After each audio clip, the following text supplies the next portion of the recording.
कि हम 2025 में पिकअप लेंगे, उससे पैसे कमाएंगे, तो मुझे पुरानी लेना चाहिए या नई लेना चाहिए, यानी किसमें बेनिफिट। दोस्तों नमस्कार। दोस्तों ये वीडियो आपका बहुत ही काम आने वाला है। इस वीडियो को आपने अगर पूरा देख लिया ना, तो आप अपने लिए एक अच्छा डिसीजन ले पाएंगे कि हाँ मुझे पुरानी गाड़ी लेना है या नई गाड़ी लेना है, किसमें मेरा बेनिफिट रहेगा।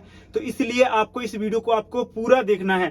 अगर आप एक पिकअप लेने की सोच रहे हैं कि हम 2025 में पिकअप लेंगे, उससे पैसे कमाएंगे, तो मुझे पुरानी लेना चाहिए या नई लेना चाहिए, यानी किसमें बेनिफिट। क्योंकि देखो जो गाड़ी लेता है तो वो पुरानी पर भी एक सोचता है कि चलो नई से अच्छी हम पुरानी भी देख लेते हैं, अगर अच्छी कंडीशन की मिल जाती है तो हमें कौन सी लेना चाहिए। तो आपको इस वीडियो को देखना है। आपकी यानी कि इस वीडियो में हम आपको सजेशन देने वाले हैं, जिससे क्या है कि एक अपने लिए एक प्रॉपर डिसीजन ले पाएंगे कि मेरे लिए कौन सी बेस्ट रहेगी और मुझे कौन सी गाड़ी लेना चाहिए। अगर हम देखो नॉर्मली अगर हम नई गाड़ी की बात करते हैं, पहले देखो नई गाड़ी की बात करते हैं, उसके बाद हम पुरानी गाड़ी की बात करते हैं। तो अगर आप नई गाड़ी लेने जाएंगे तो ये समझिए कि 9-10 की तो गाड़ी पड़नी है। जैसे कौन सा आप वेरिएंट ले रहे हैं, कोई वेरिएंट देखो 10 प्लस भी जाता है। तो जैसे अपन कोई सा ही वेरिएंट लेते हैं तो देखिए 9-10 के बीच में आराम से आ जाएगा आपका। जैसे 1.3 हो गया, कोई 1.7 ले रहा है, कोई 2.0 ले रहा है, चाहे आप टाटा की समझिए चाहे आप महिंद्रा की समझिए। देखो 9-10 के बीच में आप यानी कि राउंड फिगर मान सकते हैं कि 9-10 की आपकी गाड़ी पड़ी। मान लीजिए कि 9 लाख की गाड़ी पड़ी या 10 लाख की पड़ी। तो जैसे कि 9 लाख की गाड़ी पड़ी, अब इसमें ये मिनिमम मान के चलिए कि 1 लाख की आपकी बॉडी बननी ही बननी है। यानी कि 1 लाख की बॉडी बननी है तो 10 लाख तो ये हो गए, 10 लाख हो गए। उसके बाद आप कुछ उसमें पैसे जमा करेंगे, 1-2 लाख कितने भी करेंगे। उसके बाद फिर आपकी जो भी रकम बचेगी वो आपकी फाइनेंस होगी।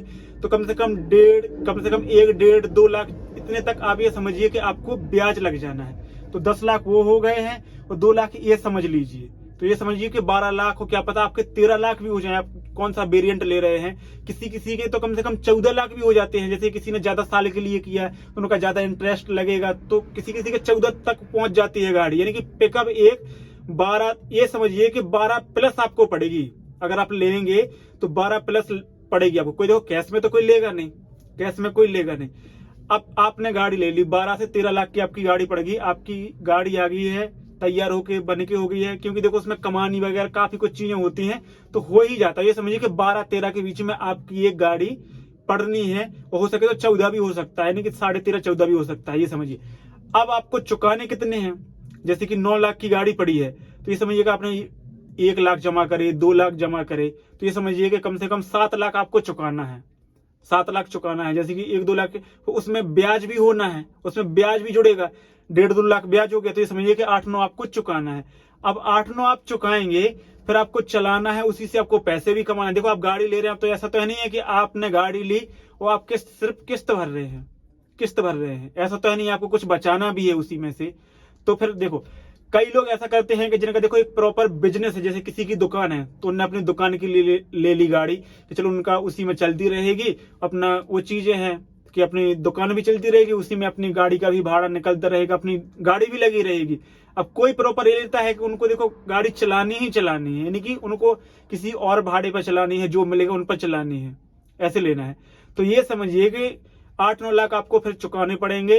और आपकी जो किस्त बनेगी देखो 15,000 20,000 कितने की बन रही है, वो देखो डिपेंड करता है कितना जमा कर रहे हैं, कितने साल के लिए आप ले रहे हैं, यानी कि कितने साल के लिए करवा रहे हैं, तो वो डिपेंड करता है। अब उसी में से आपको बचाना है। आप ये सोचिए कि अब उसी में से आप ड्राइवर रख लेंगे तो फिर आपको और भी आपकी जो इनकम है, जो आपके बचने थे, जैसे जो बचने थे वो ड्राइवर में भी चले जाएंगे।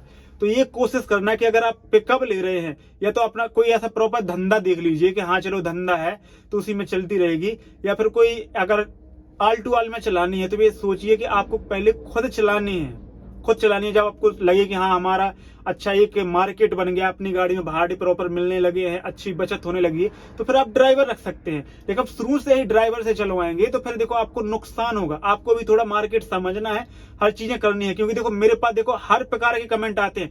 कोई गाड़ी लेके अच्छी खासी कमाई कर रहा है तो कोई गाड़ी लेके पछता रहा, रो रहा है कि भाई मेरी किस्त नहीं जा रही है, मैं क्या करूं।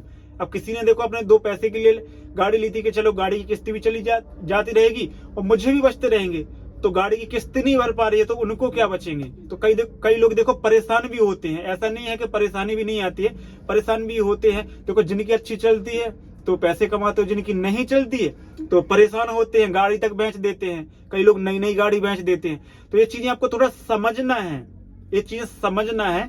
देखो आप यही समझिए कि आपको अच्छे प्रॉपर भाड़ा मिल रहे हैं, आप कर सको खुद से मेहनत, तो ये समझिए गाड़ी नई ले लीजिए। अब बात करते हैं देखो पुरानी गाड़ी की। अब देखो पुरानी गाड़ी तो ये है कि देखो अगर आपको ऐसे की किसी सामने कोई किसी की गाड़ी देख रहे हैं, किसी ने ली है, आपको पता है कि हाँ ये ऐसे ऐसे चलती है, गाड़ी में कुछ ऐसा काम नहीं है, तो ले लीजिए। बाकी अगर पुरानी लेते हैं तो बहुत सोच समझ के आपको लेनी है।